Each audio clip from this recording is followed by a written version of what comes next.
Berjumpa lagi dengan Al-Barak. Kita lanjutkan cerita Budak Bayangan. Jangan lupa share, like, komen, dan subscribe. Budak Bayangan bab 2201, Darah Mengalir. Tentara Song menghadapi kesulitan yang sama seperti yang pernah dihadapi musuh mereka selama serangan yang tak terhitung jumlahnya terhadap benteng besar di masa lalu. Tidak ada benteng di sisi timur jurang tersebut. Tetapi jurang itu sendiri tetap ada, menyeberanginya di bawah rentetan anak panah musuh dan melancarkan serangan dari jembatan yang goyang merupakan tugas yang akan membuat setiap ahli strategi putus asa, dan Seisan tidak berbeda dengan Nevis dalam hal itu. Itulah tujuan gelombang kematian pucat itu. Sementara pasukan pedang teralihkan oleh upaya menangkis serangan mengerikan mereka, garnisun benteng penyeberangan besar punya waktu untuk menerjang jurang. Tentara yang mengepung telah menggunakan mesin perang untuk menembakkan kabel baja yang kuat ke jurang yang dalam, yang kemudian berfungsi sebagai penyangga untuk membangun jembatan gantung. Seiring berjalannya waktu, para penjinak ranjau meningkatkan dan menyempurnakan mesin perang dan struktur jembatan, sehingga lebih mudah dinaikkan dan lebih sulit diturunkan. Serangan dimulai ketika kabel jatuh ke jurang, dan berakhir ketika semua jembatan hancur. Namun, pasukan Song tidak memiliki mesin perang, dan mereka juga tidak memiliki kontingen pencari ranjau yang berpengalaman dan terampil untuk membangunnya. Mereka memisahkan diri dari sisi lain jurang saat mereka menghancurkan jembatan asli yang menghubungkan dataran tulang selangka dengan jangkauan tulang dada di masa lalu. Namun hal itu tidak menghentikan mereka hari ini. Sementara para peziarah dan pasukan pedang bertempur, cacing-cacing abu terus merangkak naik ke lereng jurang. Sekarang tubuh mereka telah menjalankan tugasnya dan membawa pasukan boneka yang tersembunyi ke permukaan, mereka bebas bergerak. Makhluk-makhluk menjijikkan itu saling bergumul, menyatukan tubuh mereka dengan bantuan pengisap melingkar mereka. Masa daging pucat yang mendidih itu mencapai jurang yang gelap, sementara lebih banyak cacing merangkak di permukaannya untuk memperluasnya lebih jauh. Ada satu sulur cacing abu yang merayap naik dari lereng timur jurang dan membentang ke barat, dan sulur lain yang naik dari lereng barat jurang, tepat di bawah gerbang benteng besar, dan membentang ke timur. Keduanya bertemu di atas kegelapan jurang, dan menyatu. Tepat pada saat itu, gerbang besar benteng penyeberangan besar terbuka. Tentara manusia mengalir dari dalam, diikuti oleh budak-budak Beastmaster. Makhluk-makhluk mimpi buruk digunakan sebagai binatang beban, mengangkut pecahan-pecahan tembok yang dibongkar di belakang mereka. Para prajurit adalah insinyur militer, sementara tentara Song tidak memiliki banyak pasukan pencari ranjau, mereka memiliki beberapa. Meskipun mereka tidak terampil dan cerdik seperti rekan-rekan mereka di kamp musuh. Para pencari ranjau meletakkan kayu yang dulunya merupakan dinding kokoh benteng yang tak tertembus itu di atas tumpukan boneka cacing abu, dengan cepat mengubahnya menjadi dek jembatan besar. Kemudian, barisan prajurit melangkah ke hutan berdarah itu, berbaris melintasi jembatan bagaikan sungai. Pada saat pasukan pedang berhasil memukul mundur para peziarah, garnisun benteng besar telah melangkah di permukaan Breastbone Ridge, mengamankan pijakan dan menyebar membentuk formasi serangan berbentuk baji. Legiun Kerajaan ke-7 berada di ujung tanduk. Dan Santo Seisan, putri Song yang hilang, secara pribadi berdiri di depan para prajuritnya, mengenakan baju zirah ajaib dari sutra merah darah dan sisik merah tua. Kulitnya yang kelabu tampak bersinar dalam cahaya terang langit yang tertutupi. Sambil menatap ke arah kumpulan peziarah yang gelap dan pasukan musuh yang bersembunyi di belakangnya, dia mengangkat tangan dan mengepalkan tangan. Lalu, tanpa membuang waktu, Seisan melambaikan tangan agar prajuritnya maju. Suaranya menggema di dataran tulang, diikuti oleh gemuruh trompet perang. Prajurit lagu, serang, demi sang ratu, tentara Song menyerbu maju. Para peziarah membentuk gelombang pertama, budak Beastmaster membentuk gelombang kedua. Prajurit manusia adalah gelombang ketiga. Berdiri jauh di atas medan perang, Sunny menggertakkan giginya. Jika dia mempertimbangkan situasi ini dengan dingin, tidak ada yang perlu dikhawatirkan. Bahkan jika pasukan pedang kalah dalam pertempuran ini, itu tidak akan merusak rencananya sama sekali. Sebaliknya, itu akan memperkuat posisi ratu, membuat pertarungannya yang tak terelakkan melawan raja menjadi lebih seimbang. Yang berarti mereka berdua akan saling menguras tenaga sebelum salah satu mencapai batasnya, dan karenanya akan menjadi mangsa yang lebih mudah. Namun, setelah menghabiskan waktu berbulan-bulan sebagai anggota pasukan pedang, Sunny tidak dapat menahan perasaan tertekan ketika pertempuran berbalik melawan rekan-rekan prajuritnya. Sambil mengepalkan tangannya, dia menggumamkan kutukan dan membelakangi medan perang. Ekspresinya menjadi dingin. Tidak akan lama lagi, mereka akan segera membayar semua kejahatan mereka. Tak lama kemudian, pasukan pedang pun menyerah. Di darat, formasi pertempuran prajurit Sword Domain sedang dirusak oleh para peziarah, budak-budak, dan prajurit Song. Ada banyak ruang hampa di sekitar bentrokan dahsyat antara para juara transenden. Para Sword Saints berada pada posisi yang kurang menguntungkan, dan karena itu, perlahan-lahan kewalahan. Di langit, Chainbreaker dan beberapa ekos udara yang tersisa terkunci dalam pertarungan sengit melawan makhluk mimpi buruk bersayap. Pulau Gading tergantung di atas mereka, seperti benteng surgawi. Pertempuran itu berlangsung sengit dan kacau, menelan banyak korban dalam sekejap. Pasukan pedang tidak pernah berhasil pulih sepenuhnya dari kerugian taktis awal, dan meskipun perlawanannya sengit, formasinya hampir hancur dan terpecah belah. Begitu itu terjadi, pertempuran akan berubah menjadi pembantaian. Semuanya terjadi begitu tiba-tiba dan terlalu cepat. Sebelum para prajurit yang kebingungan itu dapat menerima kenyataan, mereka sudah berada di ambang kekalahan. Jeritan dan dentingan baja memenuhi udara, dan permukaan tulang purba yang tadinya murni itu dengan rakus meminum darah manusia. Hal yang mengerikan tentang pertempuran itu adalah bahwa meskipun sungai-sungai darah tertumpah, hampir tidak ada mayat di tanah. Itu karena tidak ada seorang pun yang tetap tergeletak di tanah terlalu lama dalam pembantaian itu. Mereka yang beruntung disembuhkan oleh api putih yang menenangkan, sementara mereka yang tidak, berubah menjadi boneka bermata kosong. Namun, hasil pertempuran belum diputuskan.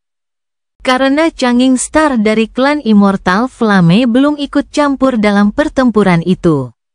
Namun, ketika dia akhirnya melakukannya, dua sosok menghalangi jalannya. Yang satu adalah makhluk mengerikan yang mengenakan baju zirah sutra berwarna merah darah dan sisik merah tua. Dia adalah Seisan, yang telah mengambil bentuk pertarungannya. Yang satunya adalah seorang wanita muda yang sangat cantik dengan tubuh yang ramping dan rambut pirang pucat. Matanya tersembunyi di balik penutup mata berwarna biru, dan ada sarung pedang kosong yang terikat di ikat pinggangnya.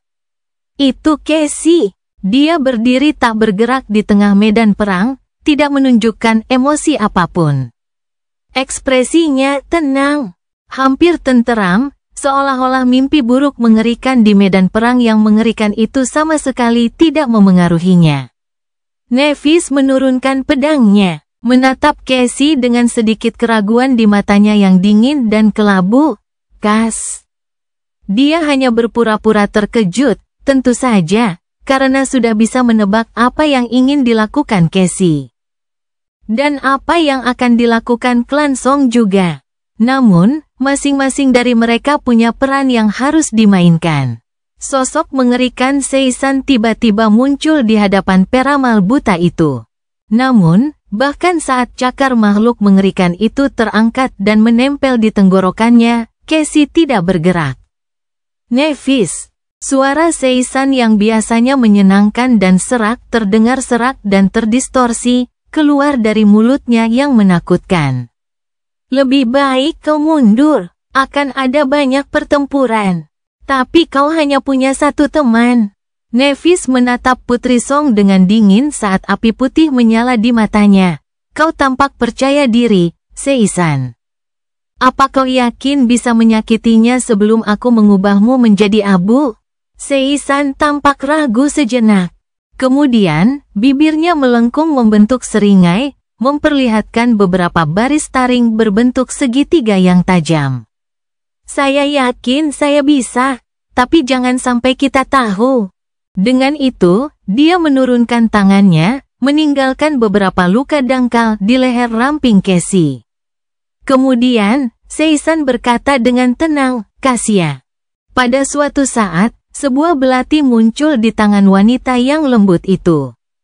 Mendengar suara Seisan, Casey diam-diam mengangkat belati itu dan menempelkannya ke lehernya sendiri. Ekspresinya tetap tenang namun menakutkan. Namun, ekspresi Nevis sedikit berubah. Apa yang kau...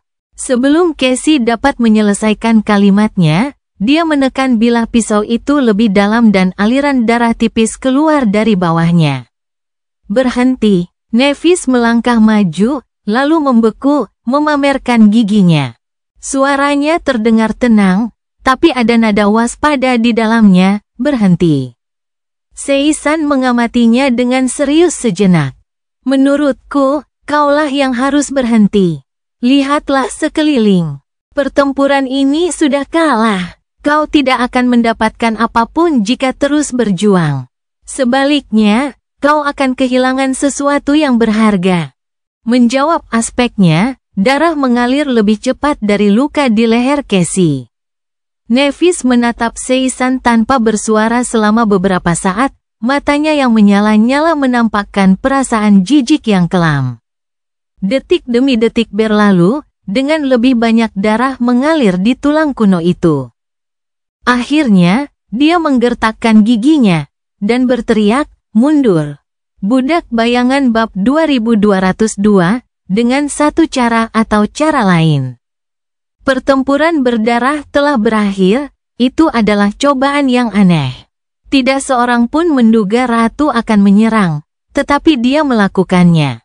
Sejak saat itu, pasukan Song tidak punya jalan kembali, setelah meninggalkan benteng mereka dan menyerah untuk mundur ke kamp utama yang dijaga ketat. Para prajurit Song hampir saja berkomitmen untuk satu pertempuran terakhir yang menentukan. Jadi, yang perlu mereka lakukan sebelum itu adalah melemahkan musuh semampu mereka. Sekadar mengalahkan pasukan yang mengepung tidaklah cukup. Karena para prajurit Sword Domain yang selamat akan dapat berkumpul kembali dengan pasukan yang dipimpin oleh raja dan kembali ke medan perang beberapa hari kemudian.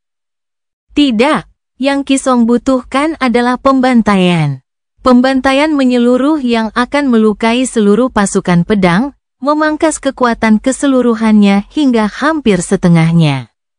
Sementara pada saat yang sama membuat jumlah pasukannya yang mati bertambah banyak. Setidaknya itu akan menjadi solusi strategis yang paling masuk akal. Namun, tidak ada pembantaian. Pasukan Sword Domain yang kalah dibiarkan mundur, setelah menderita banyak korban, tetapi sebagian besar masih utuh. Alasan mengapa Ratu mengampuni mereka sederhana saja. Itu adalah Nevis, bintang pengubah dari klan api abadi. Tidak ada Sein di antara para juara transenden dari pasukan Song yang dapat mengalahkannya dalam pertempuran.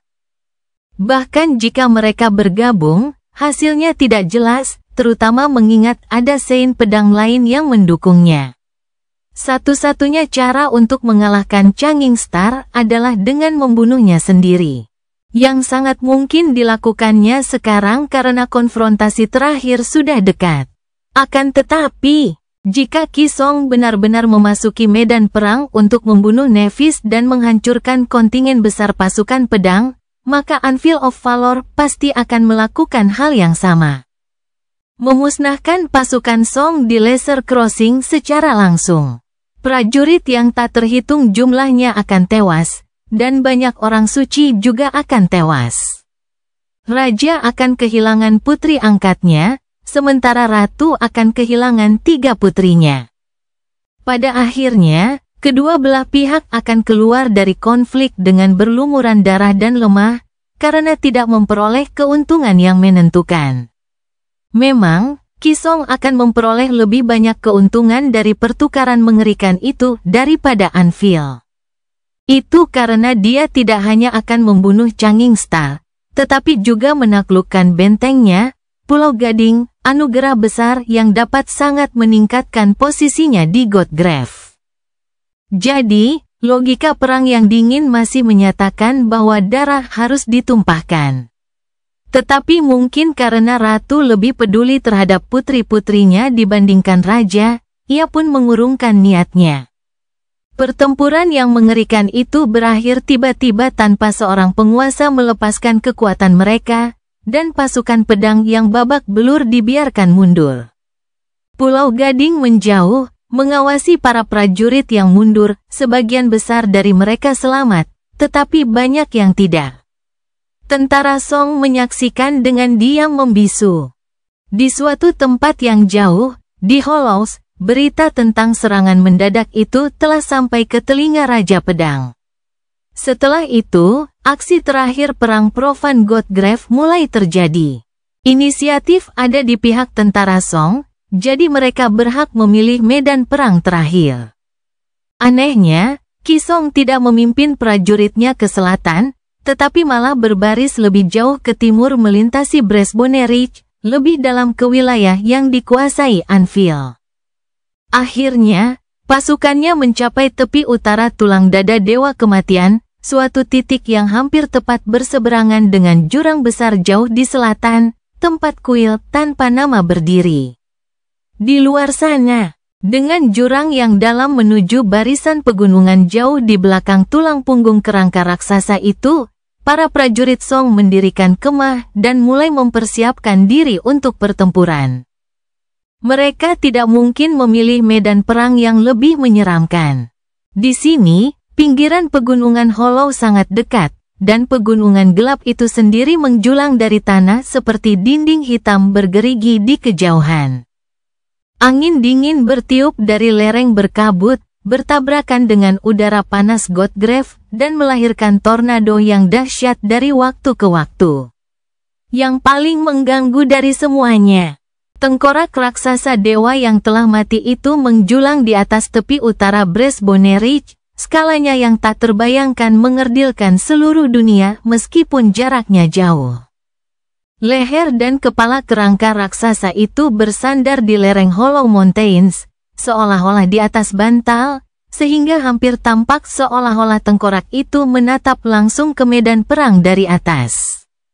Lubang matanya yang menganga tak terduga besarnya penuh dengan kegelapan yang tidak bisa ditembus, dan rahangnya terbuka sedikit. Seolah berusaha mengeluarkan erangan yang mengerikan, atau berubah menjadi seringai yang menakutkan. Dewa yang telah mati menyaksikan para manusia bersiap untuk bertempur dalam pertempuran terakhir mereka dalam keheningan, kabut dingin mengalir melintasi tulang putih. Karena Qi Song telah memberikan undangan kepada Anvil, dia tidak punya pilihan selain menerimanya. Menyerang perkemahan utama pasukan Song dan benteng tulang selangka juga merupakan sebuah pilihan. Tetapi hal itu akan membuat perkemahan pasukannya sendiri rentan, jadi, ia menarik pasukan yang seharusnya menyerang Laser Crossing dari belakang keluar dari Hollows.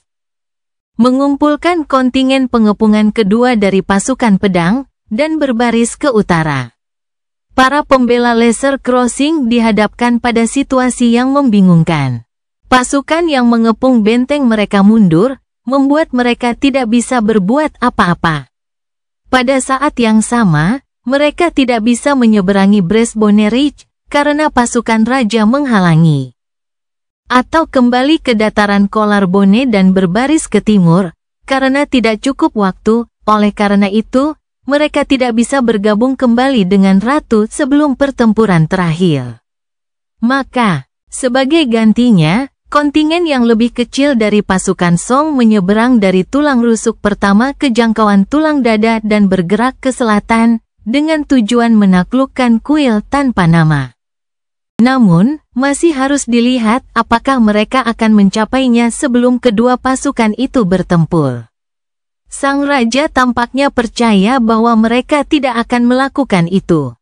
Pada suatu saat, pasukan yang berbaris di bawah komandonya menyerap sisa-sisa kontingen yang lebih besar yang mundur dan melanjutkan perjalanan ke medan perang terakhir. Tentu saja, Sunni dan Nevis sibuk dengan persiapan mereka sendiri untuk pertempuran terakhir. Nevis memimpin para prajurit yang mundur, sementara penguasa bayangan mengikuti raja dari Vanishing Lake ke utara. Mereka bersatu kembali ketika kedua pasukan bertemu dan bergabung, menjaga jarak yang sopan di antara mereka di bawah pengawasan raja. Memang, situasi di antara mereka yang memimpin pasukan pedang agak canggung. Saint Jes, orang kepercayaan raja, diam-diam terlibat masalah karena membunuh Song of the Fallen, tangan kanan Changing Star. Lebih buruk lagi, ternyata dia tidak benar-benar mati, sebaliknya. Dia benar-benar hidup, dan entah bagaimana telah ditangkap oleh Ratu, yang memainkan peran besar dalam kekalahan pasukan pengepungan di Greater Crossing. Bagi sebagian besar anggota tingkat tinggi dari pasukan pedang, sama sekali tidak jelas apa yang sebenarnya terjadi dan bagaimana Saint Cassia akhirnya menjadi sandera Ratu. Beberapa berbisik bahwa dia telah mengkhianati Sword Domain, tetapi karena kesetiaannya yang luar biasa kepada Changing Star sudah diketahui, hanya sedikit yang mempercayai rumor ini. Sebaliknya, sebagian besar Sword Saint mulai percaya bahwa raja sendirilah yang telah berkonspirasi melawan Song of the Fallen. Bagaimanapun, semua orang di Sword Army telah menyaksikan bagaimana ia menekan putri angkatnya, sampai mengirim beberapa Firekeeper ke kematian mereka. Apakah terlalu berlebihan untuk berasumsi bahwa raja akan berusaha menyingkirkan pengikutnya yang paling kuat dari daftar itu? Lagi pula, terakhir kali ada yang melihat Lady Cassia sebelum pertempuran Greater Crossing, dia sedang pergi untuk menjalankan misi berbahaya bersama Saint Jes. Dan semua orang yang perlu tahu tugas apa saja yang dilakukan Jes untuk raja. Jadi, suasana hati para juara tentara pedang muram dan berat. Anvil tidak melakukan apapun untuk menghilangkan keraguan mereka, memperlakukan situasi itu dengan sikap acuh tak acuh seperti biasanya. Dan sementara semua itu terjadi, salah satu inkarnasi Sunni telah melakukan perjalanan ke selatan, mencapai kuil tanpa nama pada saat yang sama ketika pasukan pedang yang mundur bertemu dengan kontingen yang dipimpin oleh raja.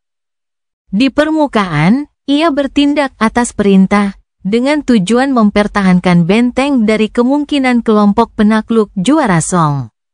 Namun, pada kenyataannya, tentu saja, Sunni memiliki tujuan yang sama sekali berbeda. Memasuki lubang gelap bentengnya, dia melihat sekelilingnya dan mendesah. Itu benar-benar terjadi. Ya ampun, senyum gelap tersungging di bibirnya di balik topeng. Jauh di utara, di bawah tatapan mengerikan dari Dewa Kematian, pasukan pedang mencapai tepi utara jangkauan tulang dada, menyebar perlahan untuk memotong kemungkinan jalur mundur bagi prajurit Song. Kedua pasukan berkemah di tempat yang dapat dilihat oleh semua orang, hanya dataran luas tulang putih yang memisahkan mereka. Tak lama kemudian, tulang putih itu akan dicat merah. Masa depan umat manusia akan ditentukan di medan berdarah itu. Dengan satu cara atau yang lain. Budak Bayangan Bab 2203, Tahap Akhir. Sunni melihat ke depan dari dua perspektif yang sangat berbeda. Dia adalah Master Sunless, yang berdiri di atas rumput zamrud Pulau Gading. Dia juga adalah Lord of Shadows, yang berdiri di permukaan tulang kuno di tengah-tengah masa pasukan yang berkemah. Pegunungan Hollow, pemandangan yang sudah biasa terasa dingin, menjulang tinggi seperti dinding gelap yang sangat besar di kejauhan. Dengan kabut putih yang menyelimuti puncak-puncak hitam yang bergerigi. Dan di sana, di antara inkarnasinya yang muram dan lereng-lereng yang berkabut, tengkorak raksasa menjulang di atas dunia. Menatap ke bawah pada perjuangan yang tidak berarti dari para pejuang fana dengan seringai yang acuh tak acuh dan menakutkan. Masing-masing rongga matanya yang kosong cukup besar untuk mencakup seluruh kota, yang isinya hanyalah kegelapan yang tidak bisa ditembus. Kedua inkarnasi Sunni menggigil. Aneh sekali, sungguh. Mengingat sifat Godgrave, ia menduga tengkorak itu akan mekar dengan lautan bunga merah. Hutan yang menjijikkan itu tumpah dari matanya seperti air mata darah. Namun, bahkan hutan itu tampak waspada terhadap tengkorak dewa yang telah mati itu, menjauh sejauh mungkin darinya. Mengingat kengerian apa yang ada di hutan kuno itu, Sunni bergidik membayangkan makhluk macam apa yang bisa mengusir hama merah itu. Bahkan para penguasa tampaknya enggan memecahkan misteri itu, itulah sebabnya mereka berdua menjauh dari tengkorak itu. Mungkin suatu hari dia akan mengetahuinya, saat dia jauh lebih kuat daripada Supremes, dia harus menjalani pertempuran terakhir perang terlebih dahulu, tentu saja. Pandangannya beralih dari wajah mengerikan tengkorak raksasa itu, kembali ke tanah. Perkemahan tentara Song bagaikan garis hitam di cakrawala, jarak yang cukup jauh bagi manusia biasa, tetapi hanya sepelemparan batu bagi seorang transenden seperti dia. Mereka cukup dekat sehingga indera bayangannya dapat mencakup perkemahan musuh, setidaknya, jika dia ingin menarik perhatian ratu. Tidak ada apapun kecuali jurang yang dalam di belakang mereka, dan pasukan pedang telah memotong semua jalur mundur. Berkemah di tepi Bresbone Ridge, di bawah tatapan waspada dewa yang telah mati, merupakan keputusan strategis sekaligus pernyataan. Dengan membelakangi jurang, dipastikan bahwa pasukan pedang tidak akan mampu menggunakan keunggulan jumlah mereka untuk mengepung para prajurit Song sepenuhnya. Dan pada saat yang sama, hal itu menyampaikan sebuah pesan, sang ratu tidak berniat mundur. Itu adalah kemenangan atau kematian baginya, seperti juga bagi anak buahnya. Hamparan tulang putih yang luas memisahkan kedua kubu. Pasukan bersiap untuk bertempur, tetapi keributan yang biasa terjadi mereda. Keheningan yang menyesakkan menyelimuti kedua kubu. Para prajurit yang waspada bersiap dalam keheningan yang suram, wajah pucat mereka sangat kontras dengan kegelapan pekat yang menyelimuti mata mereka. Mereka tampak seperti orang yang telah lama kehilangan akal sehat, dan hanya mengikuti arus begitu saja karena berhenti berarti kematian. Janji akan pertempuran terakhir yang menentukan membuat mereka merasa takut dan juga gembira. Takut karena banyak dari mereka akan mati, mungkin sebagian besar dari mereka. Kegembiraan karena perang, yang tampaknya tak berujung, akhirnya berakhir. Meski begitu, Sunni tidak begitu yakin tentang apa yang akan dicapai dari pertempuran terakhir ini. Logika perang biasa cukup sederhana, dua pasukan saling berhadapan, dan pasukan yang pertama kali hancur akan kalah. Namun, perang ini, perang domain, perang alam, atau sekadar perang besar, sebagaimana orang-orang cenderung menyebutnya akhir-akhir ini, berbeda. Karena semua perjuangan dan pengorbanan yang telah dilakukan para prajurit hanyalah prolog dari konfrontasi yang sebenarnya, pertarungan antara kedua Supremes. Mereka telah menghabiskan waktu puluhan tahun dengan diam-diam mempersiapkan diri untuk bertarung satu sama lain, mengembangkan kekuatan mereka, dan memindahkan bidak permainan ke posisi yang menguntungkan. Kemudian, domain mereka bertempur dalam pertikaian berdarah untuk memperoleh kekuasaan sebanyak mungkin dan mematahkan keseimbangan yang rapuh di antara mereka dengan menaklukkan Godgrave.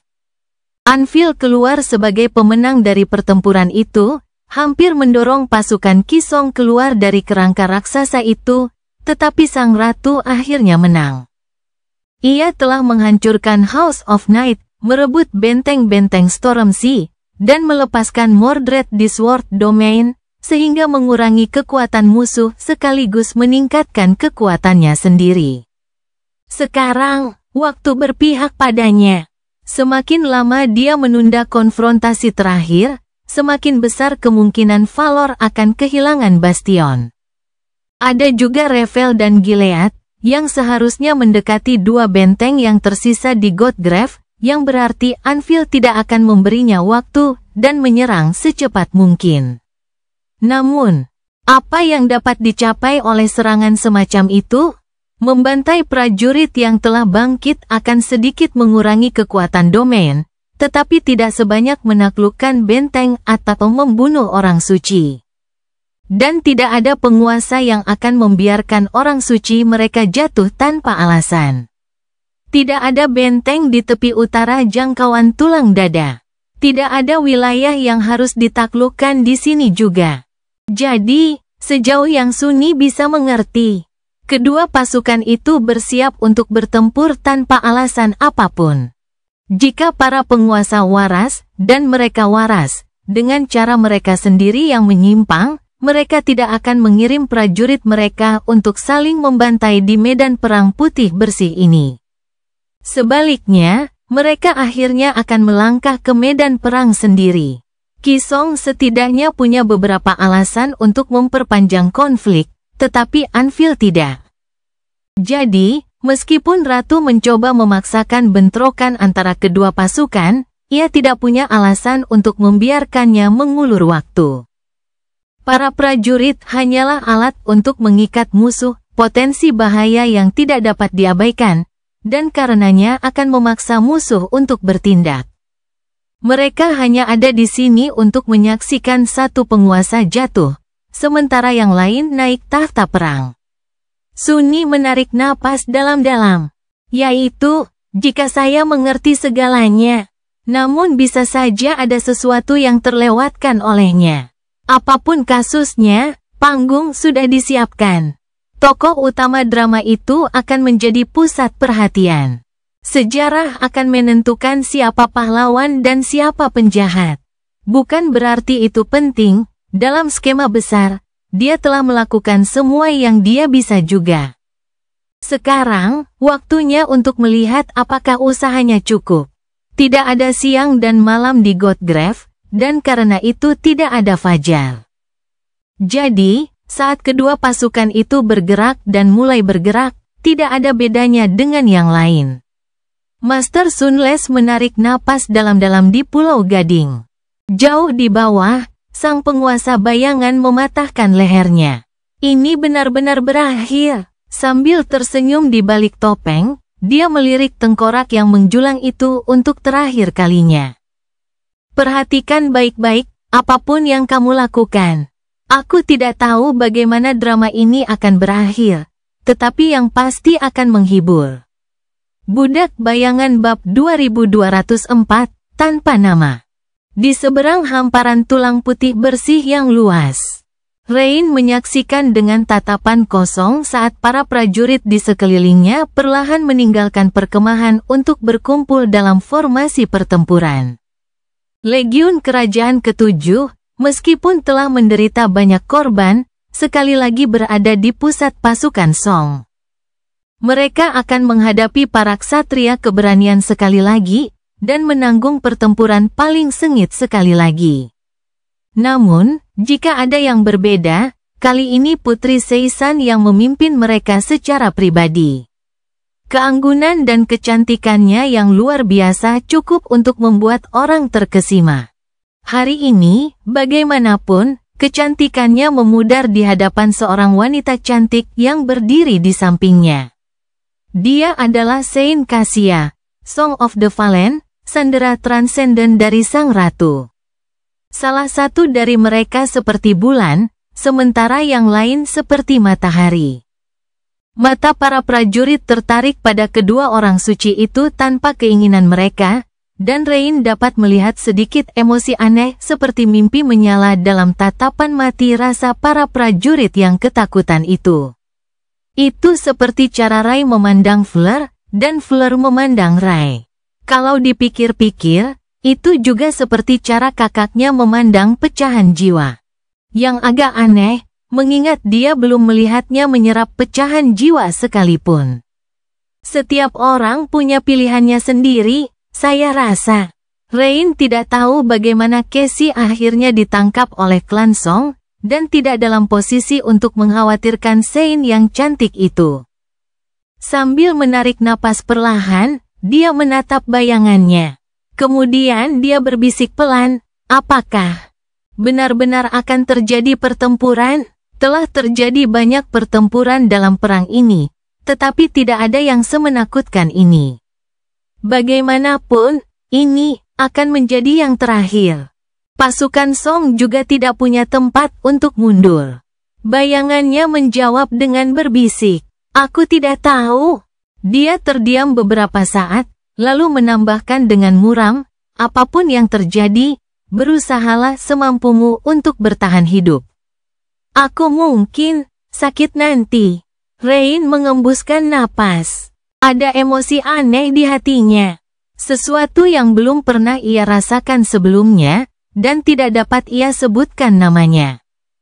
Kata itu sudah berada di ujung lidahnya, menuntut untuk diucapkan, tetapi tidak kunjung datang. Rasanya terlalu kuat untuk menjadi perasaan sederhana, dan anehnya sulit dipahami. Dia memeriksa busurnya, lalu berkata dengan canggung, kau juga. Berusahalah untuk bertahan hidup, maksudku. Bayangannya terkekeh, itulah rencananya. Akan tetapi, dia tidak mendapat kesempatan untuk mengatakan apa-apa lagi, karena Tamar mendekatinya pada saat itu. Gadis legasi itu tampak seperti yang selalu dia lakukan. Yah, sebenarnya tidak juga. Rain tidak menyadarinya sebelumnya, tetapi Tamar telah banyak berubah dari gadis muda yang ditemuinya di Moonriver Plain. Sebelumnya, sikapnya yang tegas tidak lagi sesuai dengan penampilannya yang masih muda, seolah-olah Tamar hanya berperan sebagai orang dewasa tanpa memiliki kedewasaan untuk menjadi orang dewasa. Dia masih sama mudanya, tetapi ada tatapan dingin yang tegas dan keyakinan gelap di matanya yang sebelumnya tidak ada, semacam kekasaran yang tidak cocok untuk mata seseorang yang begitu muda. Setidaknya tidak cocok untuk dunia yang layak ditinggali. Rain menduga bahwa dia memiliki tatapan mata yang sama. Semua prajurit tentara Song kini memilikinya. Prajurit tentara pedang mungkin tidak berbeda. Perang memiliki cara yang dengan cepat mengubah pemuda menjadi dewasa, dan orang dewasa menjadi berantakan. Dia mendesah. Tamar menatap Rain tanpa suara selama beberapa saat. Apakah kamu siap? Rain memaksakan senyum. Sama sekali tidak. Temannya mengangguk singkat, lalu berkata dengan nada netral yang sama, "Yah, sulit." Mendengar itu, Rain tidak bisa menahan tawa. Senyuman ragu-ragu pun tersungging di bibir Tamar. Ya Tuhan, aku disewa untuk membangun jalan, tahu? Bagaimana aku bisa berakhir dalam kekacauan ini?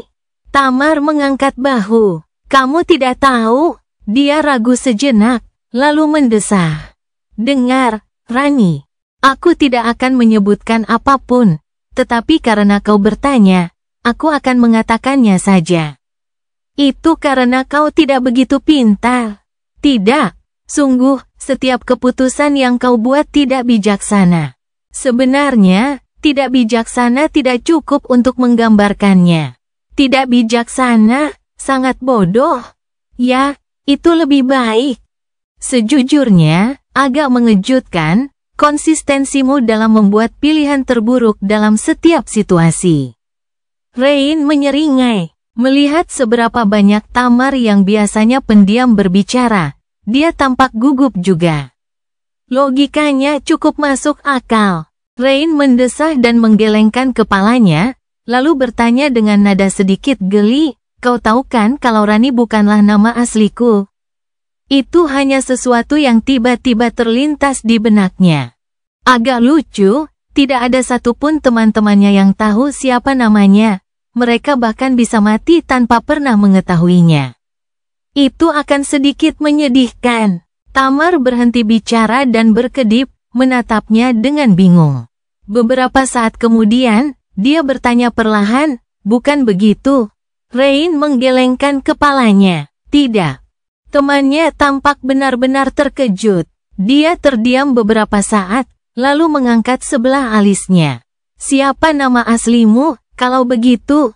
Rain terbatuk, tiba-tiba merasa malu. "Itu, yah, kau tahu." "Itu sebenarnya Rain." Tamar menatapnya sejenak, lalu mendesah dan mengusap wajahnya. "Jadi, kamu baru saja memindahkan 2 huruf? Apa yang bisa kukatakan? Contoh kasusnya." Rain menatapnya dengan geram. "Hei, nggak mudah untuk membuat nama palsu begitu saja, loh.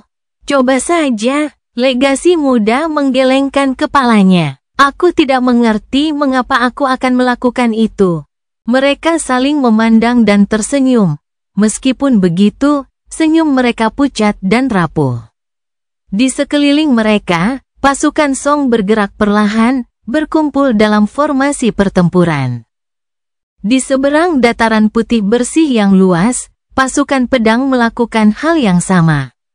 Namun, sebelum kedua pasukan bertemu di bawah langit Godgrave yang cerah, 3 pertempuran berbeda berakhir di tempat lain, jauh, tetapi menjanjikan perubahan hasil perang meskipun jaraknya jauh. Budak Bayangan bab 2205, berlari menuju kegagalan. Bulan yang hancur bersinar di atas kastil yang hancur. Kastil itu dulunya adalah reruntuhan, tetapi sekarang telah menjadi puing-puing. Puing-puing itu dulunya dikelilingi oleh danau yang dalam, tetapi sekarang, danau itu telah hilang.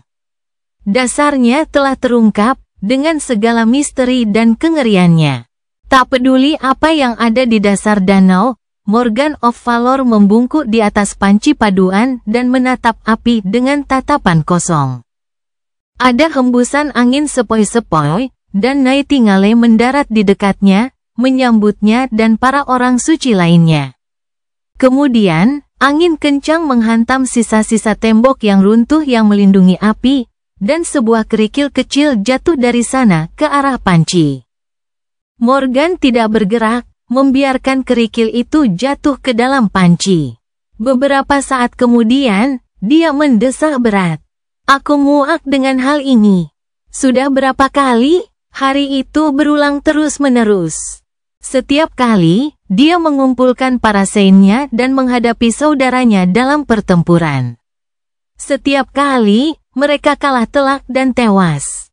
Berulang kali, dia merasakan sakit karena tubuhnya terkoyak dan hancur, mengaktifkan sihir yang mengatur ulang waktu di saat-saat terakhir. Bilas dan ulangi. Awalnya memang agak mengasyikkan. Morgan tidak suka kalah, tetapi dia suka bertempur. Jadi, lingkaran peperangan tanpa akhir ini bagaikan taman bermain baginya, taman bermain yang mematikan dan ganas, tetapi tetap saja menarik. Kakaknya juga musuh yang sempurna. Ia kuat, licik, kejam, dan penuh kebencian, akhirnya menjadi musuh yang sepadan bagi pikirannya yang licik. Yang lebih hebat lagi, entah bagaimana ia masih mengingat semua pertempuran mereka sebelumnya, jadi strategi yang ia gunakan untuk melawannya sangat beragam dan semakin jahat. Namun hal baru itu dengan cepat menjadi hal yang membosankan. Lagi pula, tidak ada yang suka membenturkan kepalanya ke dinding. Dan Mordred memang dinding, penghalang yang tidak bisa dihancurkan yang tidak bisa dia atasi, tidak peduli seberapa keras dia mencoba. Kesenjangan kekuasaan terlalu besar. Distribusi sumber daya terlalu tidak merata. Meskipun para jagoan di bawah komandonya terbukti jauh lebih tangguh daripada penilaiannya yang sudah cukup menyanjung mereka, terutama 3 orang suci pemerintah, kapal-kapal transenden yang dikendalikan Mordred lebih mematikan. Ada juga makhluk mimpi buruk yang terus ditaklukkannya. Dan meskipun mereka bertarung di medan perang pilihannya, reruntuhan bastion yang sebenarnya gagal menahan Mordred pada akhirnya. Dia berharap bahwa yang lain akan mencekiknya, bahkan mungkin menghancurkannya. Namun, meskipun saudaranya telah tertahan oleh ancaman makhluk-makhluk menakutkan ini untuk sementara waktu, dia tampaknya telah belajar cara melarikan diri dari mereka pada akhirnya. Dalam salah satu pertempuran yang paling putus asa, Morgan bahkan menggunakan strategi berbahaya untuk memancing mereka maju menggunakan wujud transendennya. Dia membentuk tubuhnya menjadi bidang datar dari baja mengilap yang menjulang tinggi di atas reruntuhan seperti replika cermin besar. Memantulkan kembali bulan yang hancur dan kastil yang rusak ke dunia. Gerombolan orders yang dilepaskannya sungguh mengerikan untuk dilihat. Dan mengakibatkan beberapa kematian paling mengerikan yang disaksikannya bahkan setelah berbulan-bulan dihabiskan dalam lingkaran pertempuran tanpa harapan yang tak berujung. Namun, saudaranya telah bertahan dari serangan mereka jauh lebih lama daripada dirinya. Kalau dipikir-pikir kembali, saat itulah titik puncaknya ketika lingkaran kematian tanpa akhir ini berubah dari membosankan menjadi menjemukan. Dan setelah banyak pertempuran yang kalah setelah itu, Morgan perlahan-lahan menjadi mati rasa. Ada perbedaan antara kalah dan menyerah pada kekalahan. Dan meskipun dia tidak siap atau mampu menyerah, semakin sulit untuk mengingat apa yang dia perjuangkan untuk memulai. Menginginkan. Morgan sering teringat kembali pada apa yang dikatakan kakaknya saat pertempuran Tengkorak Hitam. Kakaknya berkata bahwa keinginannya untuk membunuhnya lebih kuat daripada keinginannya untuk membunuhnya, dan itulah sebabnya dia lebih kuat. Saat itu, dia menganggap kata-katanya sebagai ejekan. Dan mungkin indikasi perbedaan teknik mereka. Kakaknya rela mengorbankan tubuhnya untuk meraih kemenangan, lagi pula, dia punya banyak hal yang bisa dikorbankan. Namun, Morgan tertahan oleh kebutuhan manusiawi untuk menjauhkan diri dari bahaya, yang memberinya keuntungan taktis yang mendalam dalam pertarungan pedang. Namun kini, ia mulai curiga bahwa ada makna yang lebih dalam dari apa yang diucapkan saudaranya. Tekad, keyakinan, itu semua bukan sekadar kata-kata kosong, tidak bagi makhluk kuat seperti mereka. Semua hasrat ini lahir dari hasrat dan didorong olehnya. Keinginan adalah sumber segala kebajikan dan juga segala dosa. Mordred didorong oleh hasratnya yang membara untuk membalas dendam pada keluarganya, dan meski hasratnya yang jahat itu sama jahatnya dengan dirinya sendiri. Apa yang Morgan tawarkan sebagai balasannya? Keinginan untuk menang, untuk membuktikan dirinya layak, untuk mendapatkan persetujuan dari ayahnya. Atau, jika tidak, maka setidaknya untuk menyelamatkan dirinya dari rasa malu karena mengecewakannya. Semua itu terlalu abstrak, terlalu kosong. Sebelumnya tidak tampak seperti itu, tetapi sekarang tampak seperti itu. Lebih dari itu, keinginan-keinginan ini dipaksakan kepadanya oleh orang lain, bukan datang dari dalam jiwanya sendiri. Keinginan-keinginan kecil dan mengganggu ini hanya pantas bagi seorang putri yang dibesarkan untuk menjadi alat. Mereka tidak layak disebut sebagai sebuah gairah. Morgan tidak terlalu bersemangat tentang apapun, kecuali mungkin seni perang dan pertempuran itu sendiri. Namun, itu saja tidak cukup. Hatinya tidak benar-benar terlibat dalam pertempuran. Setidaknya tidak pada taraf yang dituntut dalam pertempuran ini. Dan, oleh karena itu, dia tidak bisa menang. Untungnya, dia tidak perlu menang. Dia hanya perlu bertahan. Di Godgrave, Pertempuran terakhir sudah dekat. Beberapa putaran lagi, dan dia akan mencapai tujuannya bahkan tanpa berhasil mengalahkan saudaranya. Betapa ironisnya hal itu, meski tahu akhir sudah dekat, Morgan tidak dapat merasakan kegembiraan apapun. Dia lelah, dan semuanya terasa tidak masuk akal. Sial, kuahnya jadi hancur. Sambil meringis, Morgan mengulurkan tangan dan mengambil kerikil dari panci. Menjatuhkannya ke tanah, dia menatap sup itu tanpa nafsu makan. Makan malam sudah siap. Suaranya lembut. Nightingale menatapnya dengan aneh. Dia sudah mulai bisa menoleransi penampilannya, tapi tetap saja, pria itu sangat tampan bahkan saat dia merasa tidak yakin. Dulu, dia selalu ingin menggodanya. Dia mungkin sedang mempertimbangkan apakah dia telah digantikan oleh salah satu dari yang lain sekarang, penuh dengan rasa gentar. Yah, mungkin tidak. Pemerintahan orang suci telah berubah dalam beberapa putaran terakhir. Hampir tidak terlihat, tetapi Morgan telah menghabiskan terlalu banyak hari bersama mereka untuk melewatkan perbedaan halus itu. Mungkin merekalah yang digantikan oleh yang lain. Dia tersenyum sedikit. Tidak, tentu saja tidak. Ada jawaban yang jauh lebih sederhana untuk perubahan sikap mereka. Bahkan tanpa dia beritahu, mereka entah bagaimana tahu tentang lingkaran itu.